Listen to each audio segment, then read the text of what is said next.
येण्यास सुरुवात झालेली आहे। आजपासून लाडक्या बहिणींच्या खात्यामध्ये पैसे जमा होणार आहेत। महिला व बालविकास मंत्री आदिती तटकरे यांनी लाडक्या बहिणीसाठी आदिती तटकरे मॅडम यांनी मोठी अतिशय आनंदाची बातमी दिलेली आहे। बघा, फेब्रुवारी महिन्याचा हप्ता हा वाटपाला सुरुवात झालेली आहे। मेसेज आलेले आहेत। होय, लाडक्या बहिणींना मेसेज आलेले आहेत। कोणत्या जिल्ह्यात वाटप झालेलं आहे, कोणत्या जिल्ह्यात आज वाटप होणार आहे, कोणत्या जिल्ह्यात उद्या वाटप होणार आहे, हे सगळं आपण पाहणार आहोत। बघा, इथं काय म्हटलं आदिती तटकरे मॅडम यांनी स्वतः ट्विटरवरती पोस्ट टाकलेली आहे। फेब्रुवारी महिन्याचा सन्मान निधी वितरणाची प्रक्रिया सुरू। मुख्यमंत्री माझी लाडकी बहीण योजनेतील सर्व पात्र लाभार्थ्यांना फेब्रुवारी महिन्याचा सन्मान निधी वितरित करण्याची तांत्रिक प्रक्रिया आजपासून सुरू करण्यात आली आहे। पुढील 2 ते 3 दिवसात सर्व पात्र लाभार्थ्यांचा आधार संलग्न बँक खात्यात हा सन्मान निधी जमा होणार आहे। सरळ सरळ आदिती तटकरे मॅडम यांनी ही बातमी इथं दिलेली आहे आणि लाडक्या बहिणींची आता जी आपली प्रतीक्षा होती ती सगळी संपलेली आहे। फेब्रुवारी महिन्याच्या हप्त्याची सुरुवात ही सुरू झालेली आहे। आज सकाळी सुद्धा लाडक्या बहिणींना मेसेज आलेले आहेत। भरपूर लाडक्या बहिणींनी आपल्याला कमेंट्स केलेले आहेत। बघा, त्यांनी काय सांगितलं आहे, पुढील 2 ते 3 दिवस सर्व पात्र लाभार्थ्यांच्या आधार संलग्न, ज्यांचं बँक खातं संलग्न आहे, यांच्या खात्यावरती हे पैसे येणार आहेत। माहिती सरकारचा दृढ निश्चय यांनी असं सांगितलेलं आहे की सातत्यपूर्ण मार्गदर्शन महाराष्ट्राच्या लाडक्या बहिणींना मुख्यमंत्री लाडकी बहीण योजना दमदार वाटचाल यापुढे अशीच सुरू राहणार आहे, मला विश्वास आहे। म्हणजे ही योजना अशीच कायम सुरू राहणार आहे असं सुद्धा त्यांनी सांगितलेलं आहे। बघा, त्यांनी सरळ सरळ सांगितलंय की पुढील 2 ते 3 दिवसात सर्व पात्र लाभार्थ्यांच्या आधार संलग्न बँक खात्यात हा सन्मान निधी जमा होणार आहे। आता मी तुम्हाला सगळी इन डिटेल माहिती देतो। जर तुम्हाला हप्ता आला नसेल तर तुम्हाला काय करायचं आहे, हप्ता कधी येणार आहे, तुम्हाला वाट पाहायची आहे, किती दिवसापर्यंत वाटप सुरू राहणार आहे, 3 दिवसापर्यंत आपल्याला याची वाट पाहायला लागणार आहे। आज आहे 28 मार्च, 28, 29 आणि 30 तारखेपर्यंत तुम्हाला याची वाट पाहावी लागणार आहे। हे बघा, न्यूजपेपरमध्ये सुद्धा बातमी आलेली आहे। लाडक्या बहिणीसाठी खुशखबर, फेब्रुवारी महिन्याचा हप्त्याचा प्रक्रिया सुरू। आजपासून वाटपाला सुरुवात। खरं तर ही वाटपाला सुरुवात काल संध्याकाळपासून झालेली आहे, 27 मार्चपासून, परंतु काल एवढं वाटप झाले नाही। काही मोजक्या जिल्ह्यामध्ये वाटप होणार आहे, परंतु आजचा दिवस खूप महत्त्वाचा असणार आहे। बघा, इथं लिहिलेलं आहे, आज म्हणजे 27 मार्चपासून अधिकृतपणे सुरू करण्यात आलेले आहे। महिला व बालविकास मंत्री आदिती तटकरे यांनी सोशल मीडियावरती ही पोस्ट शेअर करून माहिती दिलेली आहे। आता सगळ्यात महत्त्वाचं मी तुम्हाला सांगतोय, कोणत्या जिल्ह्यात वाटपाला सुरुवात झालेली आहे, आज कोणत्या जिल्ह्यात वाटप होणार आहे, उद्या कोणत्या जिल्ह्यात वाटप होणार आहे, परवा कोणत्या जिल्ह्यात वाटप होणार आहे, आज कोणत्या बँकेत पैसे येणार आहेत, उद्या कोणत्या बँकेत पैसे येणार आहेत, परवा कोणत्या बँकेत पैसे देणार आहेत, ह्या सगळ्या गोष्टी आपण इथं पाहणार आहोत। आणि सगळ्यात महत्त्वाच्या गोष्टी मी अजून पुढे जे सांगणार आहे ते ऐकून तर तुम्ही अतिशय आनंदी व्हाल की तुम्हाला नेमकं काय करावं लागणार आहे। जर तुम्हाला हप्ते आले नसतील, मग जर तुम्हाला जानेवारीचा हप्ता नसेल तर तो येणार आहे का, हे सुद्धा मी तुम्हाला सांगणार आहे। त्यामुळे व्हिडिओ खूप अतिशय महत्त्वाचा आहे, खुशखबर आहे। हा व्हिडिओ तुम्हाला व्हॉट्सअप ग्रुपवरती सगळीकडे शेअर करायचा आहे, फेसबुक, व्हॉट्सअप सगळीकडे शेअर करा, कारण खूप महत्त्वाचा हा व्हिडिओ आहे। आणि चॅनलला सबस्क्राईब करायला विसरू नका, व्हिडिओला लाईक करा आणि कमेंट्समध्ये मला सांगा कोणाकोणाला हप्ता आलेला आहे, फेब्रुवारी महिन्याचा हप्ता कोणाकोणाला आलेला आहे, पटकन कमेंट्समध्ये सांगायचं आहे। कारण उशीर न करता तुम्हाला हे आपल्याला माहिती द्यायची आहे, कारण सरकारकडे मला काही महत्त्वाच्या अजून मागण्या करायच्या आहेत, जेणेकरून सरकारकडे आपल्याला काहीतरी एक सपोर्ट पाहिजे, म्हणून तुमचे कमेंट्स खूप महत्त्वाचे आहेत। आता सगळ्यात महत्त्वाचं, आदिती तटकरे मॅडम यांनी स्वतः माहिती आपल्याला दिलेली आहे। स्वतः त्यांनी पोस्ट करून सांगितलेलं आहे की फेब्रुवारी महिन्याची तांत्रिक प्रक्रिया सुरू आहे। तांत्रिक म्हणजेच काय, तर DBT सुरू आहे। DBT म्हणजे डायरेक्ट बेनिफिशरी आधार नंबरद्वारे, ते आधार नंबर ज्यांचं संलग्न असतं बँक अकाउंटला, त्याच्यानुसार त्या मोबाईल नंबर ज्याला लिंक असतो तो डायरेक्ट तुमच्या मोबाईलवरती पैसे येतात।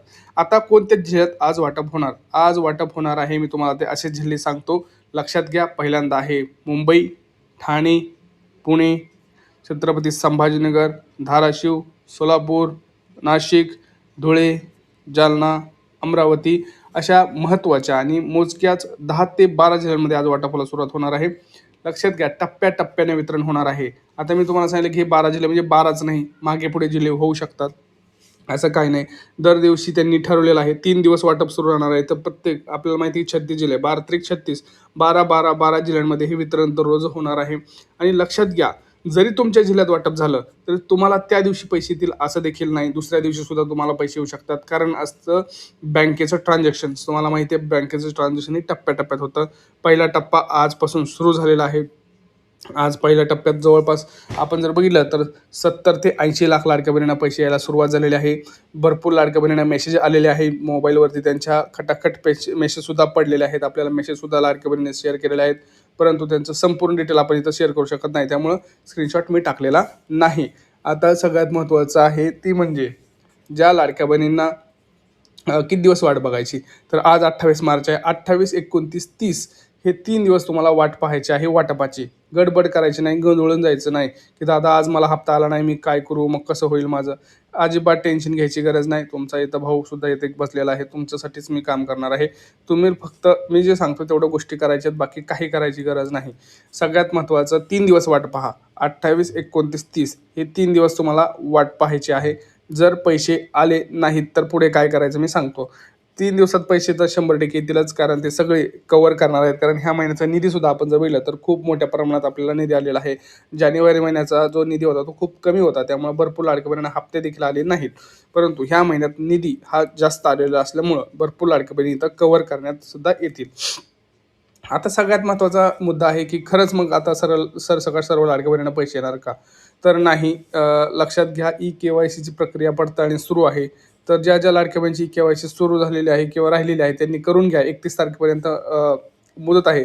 पण मला वाटतं की फेब्रुवारी महिन्यासाठी कुठल्याही KYCची तुम्हाला गरज नसावी, कारण सरकारनं सांगितलं होतं की दुरुस्त करायला त्यांनी 31 तारखेची टाईम दिला आहे. तर मग 31 तारखेच्या जर तुम्ही हप्ता वाटप करताय तर KYCची अट इथं लागू होत नाही.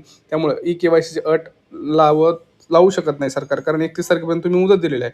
तर सरसकट सर्व हप्ते लाडक्या बहिणींना यायला हवेत, असं माझं स्वतःचं मत आहे. तुमचं काय मत आहे तुम्ही कमेंट सेक्शनमध्ये नक्की सांगायचं आहे. आणि सगळ्यात महत्त्वाचं काय करायचं, जर तुम्हाला हप्ते नाही आले तर तुम्हाला आपलं KYC चेक करायचे आहे, केलेलं आहे का, कारण KYC पण अट तर लागू शकत नाही. दुसरी गोष्ट, आपलं आधार कार्ड लिंक आहे का, ते ॲक्टिव्ह आहे का, बँक खातं चालू आहे का, लाडकी बहिणीची वेबसाईटला एकदा लॉग इन करून बघायचं आहे की आपलं सगळं व्यवस्थित तर आहे ना. या सगळ्या गोष्टींची तुम्हाला पडताळणी करायची आहे. आणि चॅनलला सबस्क्राईब करायचं आहे. हा व्हिडिओ जास्तीत जास्त लाडक्या बहिणींना शेअर करायचा. 2 ते 3 दिवस वाट पहा. संपूर्ण हप्ते तुमच्या मोबाईलवरती येणार आहेत. काही लाडक्या बहिणीचा प्रश्न होता की जानेवारीचा हप्ता येईल का, तर जानेवारीचा हप्ता येणार नाही. फेब्रुवारी महिन्याचाच हप्ता हा येणार आहे. हे सगळ्यांनी लक्षात ठेवायचं आहे आणि चॅनलला सबस्क्राईब करायचं आणि हे करायचं आहे. काटेकोर पद्धतीने हे करत असताना कंप्लेंट बेस जातं. कारण सुरुवातीला सुद्धा मुख्यमंत्री असतील, आम्ही या गोष्टीला त्या ठिकाणी ज्या वेळेला विचारणा करण्यात आलेली आहे, एक बाब आम्ही स्पष्ट केलेली आहे की कुठलीही जे पाऊल आहे या योजनेबाबत ते कंप्लेंट बेस्ड असेल. कुठलीही स्क्रुटिनी असेल ही कंप्लेंट बेस्ड असेल. आज जे आम्हाला कंप्लेंट्स आलेल्या आहेत त्या आधारे आपण ही पुढची जी प्रक्रिया आहे किंवा कारवाई आहे तर सकट स्क्रुटिनी होणार नाही. मी म्हटल्याप्रमाणे ही स्क्रुटिनी कंप्लेंट बेस्ड असणार आहे. या संदर्भामध्ये आम्ही आधी सुद्धा स्पष्टता दिलेली आहे की आपण साधारणपणे अधिकाधिक गरजू महिलांना हा लाभ मिळण्याच्या दृष्टिकोनातून ही योजना आणलेली आहे. त्या संदर्भातली योग्य तो विचार करून आम्ही या 5 बाबी आणि या 5 बाबी या आपण GR मध्ये नमूद केलेल्या आहेत. कुठेही आपण शासन निर्णयामध्ये बदल करत नाही आहोत. कुठल्याही एका योजनेचा जर आपण लाभ घेत असाल, समजा उदाहरणार्थ संजय गांधी निराधार योजना आहे, त्याचा लाभ 1500चा आहे, म्हणून त्या ज्या लाभार्थी आहेत संजय गांधीच्या ह्या आपण लाडक्या बहीणमध्ये घेतलेल्या नाहीत. पण नमो शेतकरी जी योजना आहे याचा 1000 रुपयाचा लाभ आहे. आपण GR मध्येच नमूद केलेला आहे की आपण 1500 जो फरक असेल ती फरकाची रक्कम आपण देणार. त्याच्यामुळे याच्यात आपण कुठेही GR मध्ये आपण बदल करत नाही. दुचाकी आहे आम्ही GR मध्येच नमूद केलेला आहे, पण 4 चाकी यांनी काही कंप्लेंट्स आम्हाला आलेल्या आहेत तर त्याच्यानी आपण फक्त इनिशिएट करत नाही आहोत. त्याच्यामुळे मी स्पेसिफाय केलेलं आहे की या 5 बाबी इन्कम टॅक्स म्हणजे उत्पन्नामध्ये जर वाढ झालेली असेल, 2.5 लाखाच्या पलीकडे जर कुठल्या लाभार्थ्यांचं उत्पन्न गेलं असेल तर ते आता त्या योजनेसाठी लाभार्थी म्हणून पात्र नाही आहेत. जर दुचाकीच्या वर जर कोणाची वाहनं 4 चाकीची असतील ते पात्र नाही आहेत. जर ते इंटरस्टेट जर आज 3000 रुपये जमा होतील. बहीण योजनेचे पैसे काढण्यासाठी महिलांची गर्दी झाली आहे. पैसे काढण्यासाठी पोस्ट ऑफिस समोर महिलांच्या रांगा लागल्यात. मुख्यमंत्री लाडकी बहीण योजनेचे आमच्या खात्यामध्ये 3000 जमा झाले आहेत. त्याबद्दल आम्ही महाराष्ट्र शासनाचे आभार मानतो आणि आनंदी